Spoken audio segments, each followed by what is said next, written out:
Welcome back to another episode of Scary Friggin' Sundays. Today's topic is the lust for more. The crazy, uncontrollable, wanton desire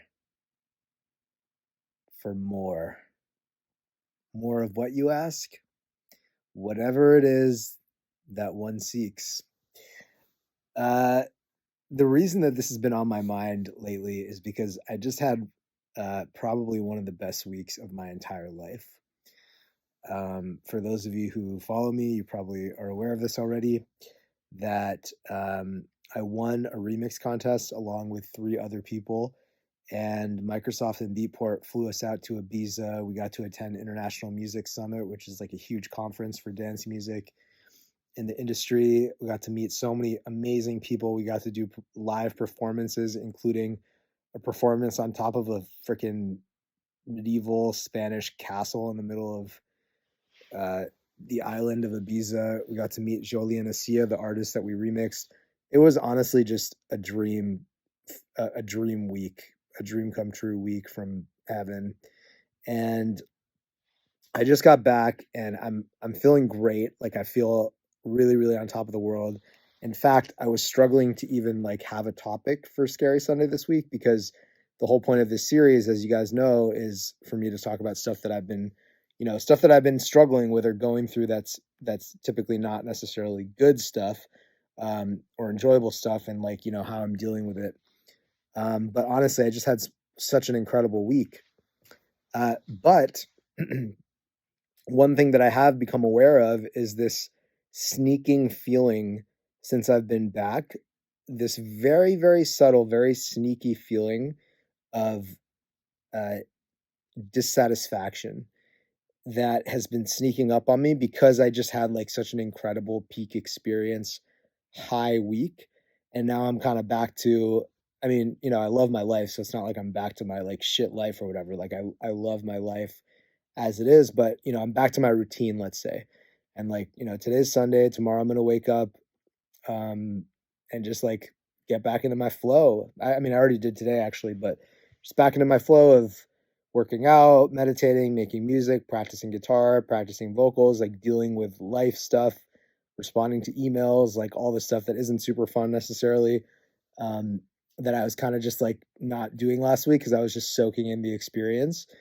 And what's been coming up for me a little bit today, especially, which I think probably a lot of people can relate to because it's kind of just a general like Sunday thing in general, is this feeling of um, like comparing an incredible high experience you had to your normal life and starting to like feel like, okay, now that you've been exposed to like how awesome life can be or how awesome an experience can be, it can be very easy for a part of us to sneak up and start to believe that our regular life is like kind of sucks now or is kind of boring because we're now comparing it to this way crazier, like way insane thing that may or may not even be sustainable and may or may not even bring us long lasting happiness because as humans we're constantly on this hedonic treadmill of getting used to things and never really being satisfied. And so I've been feeling that, and I think what I'm doing to deal with that lingering feeling of uh like comparison to the awesome experience I had and this kind of clinging feeling or like clinging craving for more of that, which that when you have that, like when you get hooked like that, that's where the suffering begins because now instead of just enjoying what's in front of you, you have this idea in your head of like what your life should be like or what it could be like, and you kind of put off your satisfaction or happiness until you get to experience that crazy peak experience again, which as we know is um, not a really sustainably happy way to live. So I think like what I'm doing to deal with this is just trying to remember and have an awareness of the fact that this is a dynamic, like this is a part of being a human, and not judging myself for suddenly craving like that level of adventure in my life. Um, that acceptance in and of itself does wonders because it no longer becomes an adversarial part of myself that I'm trying to fight against or push against. It's just something that I can accept and integrate. Um, and B, perhaps more, I would say the acceptance piece is like the foundation. And then the second thing that I'm going to share is more of like an actionable function or actionable step that I think we can take and that I'm trying to take is reflecting on what about the physical material experience of that week in Ibiza that I just had, um, like felt so good. What about it was so magical? What about it felt so adventurous and amazing? And trying to boil down the qualities of the experience rather than getting hung up and fixated on the actual physical sensory experience, which I can't replicate right now because I'm like back in Connecticut. Um, Rather than getting hung up and chasing that, thinking about it in terms of first principles and thinking about, well, what about that sensory experience was so great?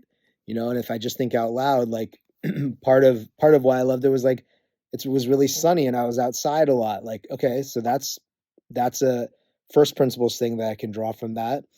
Um, Another thing was that I was surrounded by really cool, creative people, and so I felt really creatively energized and stimulated.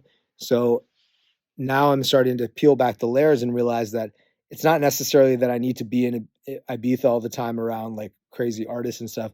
It's the thing that's makes that meaningful to me is that it allows me to feel energized and creatively stimulated. So as I peel back these layers and understand what the deeper things are around the experience that I'm actually craving, then I can look at my current situation, my current experience, and try to re-engineer those internal feelings with what working with what I have here. So it's like, okay, I have two guitars right over there. I have all these toys and instruments that I can play with. That's a way for me to creatively stimulate myself here now that I'm at home. Or I can go outside and step on the earth and put my feet on the ground and step in the sun and feel Mother Nature and feel the sun on my skin and get that same feeling, that I was getting when I was out in the sun in Spain. And so I think that's kind of how I'm dealing with this sort of comparison to this like peak experience that I just came out of. And I think that that's a really healthy way to always think about like whenever you have an experience that's like so amazing, instead of just settling it like, oh, instead of like chasing that experience over and over again, trying to think like one or two layers deeper into, well, what about that experience made it so amazing? Like, why did I find that so amazing? And then trying to incorporate those deeper motivations from the experience into your life, which I think a lot of those things are more available to us even in our everyday normal quote unquote mundane or monotonous lives than we may give them credit for if we just do a little bit more of that upfront work of trying to figure out what about the sensory environment around me is making me feel this way and how can I do that for myself in a way that's independent of my environment or in a way that creatively leverages whatever environment I'm in so that I don't need to wait until I'm having some insane peak experience to finally allow myself to feel spontaneous or fun or excited or inspired. So that's the Scary Sunday for today. I hope it resonated with you. Let me know in the comments what you think, as always. And if you're not signed up yet for my newsletter, honestly, what are you doing? But sign up. It's bit.ly/Kashir World, Cashir World. I'll probably leave a link to it in my story later today. And I'm going to send out the newsletter in a couple hours, like I always do on Sundays. So, love you guys. Keep crushing it. Keep belonging to yourselves. Catch you on the flip side. Peace.